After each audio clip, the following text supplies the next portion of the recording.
All right, what's up, fam? Yeah, let me deal with this video on Crazy Legs. He did this about, I would say, 5 or 6 months ago, maybe even longer. And apparently he's frustrated that he has to even address this issue about hip-hop being 50-50. So let's hear what he has to say, and we'll talk about it on the back end. All right, everybody, let this run around your mind for a minute. And I hate this damn topic, man. It's so stupid. But people from the outside always think they know what's going on somewhere else. So imagine this. Imagine trying to tell the story of hip-hop and removing the photos of Joe Conzo and removing the original recordings of jams by a brother named Tape Master. Now, both of them are Puerto Rican. I believe Tape Master is Puerto Rican. But if you remove all of those images and all of those tapes, you could not even tell the story properly. So, like, you know, that's not even talking about the people who also contributed to the art. So wrap that shit around your lips. Now, if you're like me, don't you find it interesting that Crazy Lake is even upset about this controversy? Especially in light of his past comments about the topic on who created hip-hop. He has been pretty consistent. I have to say, he's been pretty consistent on who actually created hip-hop. He never asserted that Puerto Ricans actually did it, but yet he's upset. Now it appears that he wants to make sure that Puerto Ricans should at least be credited for documenting the history of hip-hop. He points to Joe Conzo and Tape Master as essential figures in hip-hop history. He asserts that the world may have never known about hip-hop if it weren't for these particular individuals.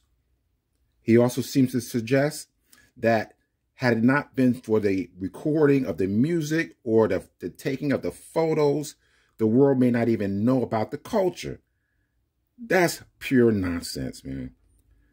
You know, there's a familiar saying, I'm sure we all heard of it. If a tree falls in the forest and no one hears it, does it make a sound?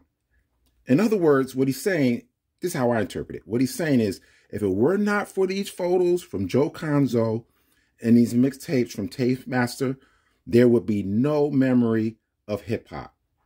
Now, how ridiculous is that? The truth of the matter is, if it wasn't for Rapper's Delight, there would probably be no recognition of what was going on in New York City. Now, we got to give a shout out to New Jersey for being the first to put rap on the map. Now, Jersey don't get all the credit. Of course, most of the credit, the majority of the credit goes to New York. But we can't tell the story of hip hop without mentioning New Jersey. So to prove my point, let's hear what Herc has to say in regards to who started hip hop and when. You guys are doing this thing, you have no clue that you're creating something. You guys are kids having a good time. You guys don't even have a name for it, right? Yeah, exactly. Exactly. We like an island, you know, we like an island coming up, like a volcano. Right. Like an island. We just on it coming up. Right. We broke ground in 79. 79. That's been Rapper's Delight, been boom. Right, but or something staying in the neighborhood. And then you hear Sugar Hill Gang. Oh yeah. God rest his soul, Hank. Big Hank. Hank is the turning point of that. Yeah. He the one that heard the recipe from where I'm coming from, where we live at, and took it. And 30 years later, they have Q&A at the Schomburg. They want their name back. Right. Which is crazy. And I was never mentioned in all of that. Where it come from. Which is crazy. There you go. Did you know Hank? Hank know me.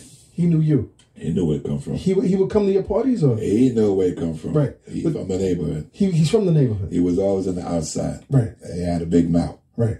And he came for security.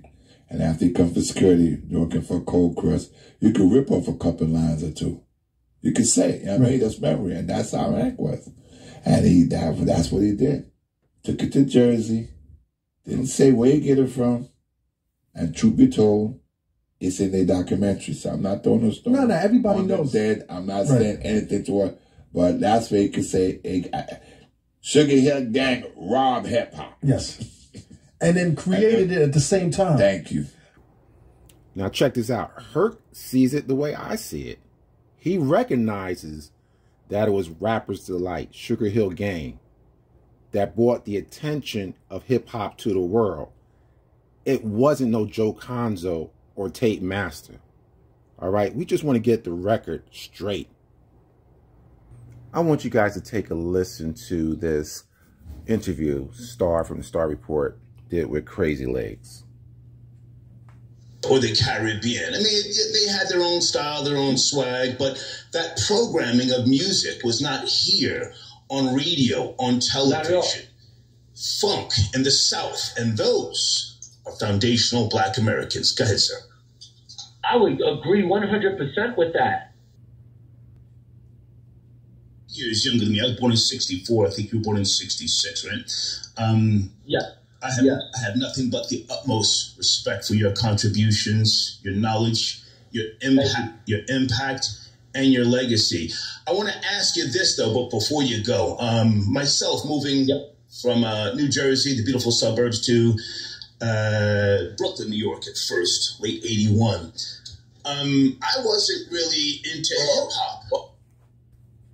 I mean, I dressed the part, you know, plaid pants. Suede pumas, sheepskin, and so on and so forth. But I gravitated towards freestyle. I loved freestyle. I used to be in 1018 roller skating. Freestyle was my shit. I came out to hip hop eventually, but I always felt like, you know, freestyle was a Puerto Rican or Hispanic creation. Any thoughts on freestyle and the, you know, the creators of freestyle, or did Black people contribute to that? Maybe something we don't know. Of course, Black people contributed to that, man. I mean, it's without question Black people contributed to it because it all comes from us. All the music in America, for the most part, comes from us. I really don't see how Star came to the conclusion that this is a Latin creation, unless there was something about the dance culture of freestyle that led him to believe that. But from the music perspective, it all comes from Black American culture. And then, I mean, at the end of the day, look, a lot of those, like when you went to a jam, let's say you're 1981, 82, and you go to a party, you are hearing all kinds of music. You're not just hearing one kind of song. Even when you went to like a Zulu Nation party, you would hear punk rock, you would hear rock, you would hear funk and soul. And there were no records yet. Like, you know, there was barely any records, so there wasn't much rap to play anyway. See, that's word salad right there. Because what he's trying to say, see, Black Americans, we're talking about the foundation of hip hop. We recognize there was all kind of music played later on as the 80s approached. But we're talking about the foundation. You can't get away from the fact that the foundation is clearly funk, Black American music. Let's go. Joe started, and you had Cold Crush Brothers get on. But you know, just so you know, before it was called freestyle, it was called Latin hip hop. What? Now here's another thing. This is what another thing the Latinos like to do. Whatever Black Americans create, they try to marry their culture to it. So you got Latin jazz, you got Latin boogaloo, you got Latin funk, now you have Latin hip hop. They're always trying to connect or tether themselves to our culture. It's truly amazing. Let's go.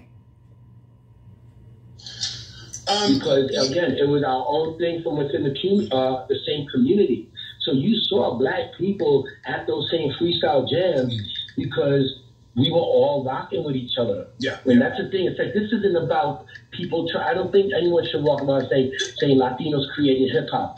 Do we create shit within hip hop? Yeah, undeniably. And I saw it. I lived it. So no one can say that. But for other. All right. So at least Crazy Legs is admitting that Latinos did not create hip hop. Not even 50-50. All right. Let's keep going. Like, yo, you know, like the Latinos, you know, Moreno means black, you know, they be like, yo, that's that Moreno style, you know, and that's the original style of b-boy. Part of the phenomenon known as hip-hop culture. It began in the 70s in New York. First of all, breakdance is pretty much a commercial term. The actual term is b-boy or b-girling, you know, depending upon the gender. The dance itself is an immediate extension from the good foot, which James Brown was doing. And what happened was, brothers in the Bronx started taking it down to the floor, like real quick movements, and then it was called the boing-oing, and that term came about by Kool Herc. Now, what amazes me is that when you look at those old clips, you see the younger Crazy Legs understood where the culture comes from. He referenced James Brown and the sporadic movements and things of that nature. Now, apparently, you know, when money's on the line, people's pockets are on the line, then they find it necessary to kind of shift the story to try to make it appear that it's a 50-50 thing. But like I said, Crazy Legs, at least he's not one of those 50-50 guys. So I'm going to give him credit for not going as far as some of the other Puerto Ricans are doing. But I want to make sure we stay on top of all of these guys spreading this false information. So with that, peace out.